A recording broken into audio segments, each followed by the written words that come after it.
எல்லாருக்கும் ஒரே சட்டம் தான். சட்டத்தின் பார்வையில் எல்லோரும் ஒன்று, எல்லோருக்கும் ஒரு ஓட்டு, எல்லோரும் குடிமக்கள்.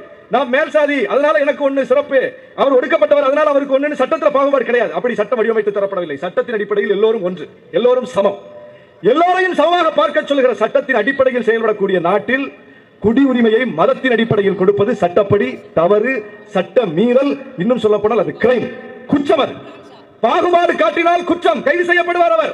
மதத்தின் அடிப்படையில் பாகுபாடு காட்டினால் சட்டப்படி குற்றம். அது சாதி அடிப்படையில் பாகுபாடு காட்டினால் சட்டம் என்ன சொல்லுது? கிரைம். அது வழக்கு பதிவு செய்து கைது செய்யணும். அப்ப சட்டத்தின் அடிப்படையில் யார் மீதாவது எதன் பொருட்டாவது பாகுபாடு காட்டினால் குற்றம் என்று சொல்லக்கூடிய சட்டம் நடைமுறையில் இருக்கக்கூடிய ஒரு நாட்டில் மதத்தின் அடிப்படையில் பாகுபாடு காட்டுவதற்காகவே ஒரு சட்ட திருத்தத்தை கொண்டு வர்றாங்க. எவ்வளவு பெரிய அவமானம் இது! அரசியலமைப்பு சட்டத்தை எவ்வளவு கேலிக்குத்தாக ஆக்கி இருக்கிறார்கள். எது குற்றமோ, எது குற்றம் என்று சட்டம் சொல்கிறதோ அந்த குற்றத்தை நிகழ்த்துவதற்கே ஒரு சட்டத்தை வடிவமைக்கிறாங்க, ஒரு திருத்தத்தை கொண்டு வர்றாங்க.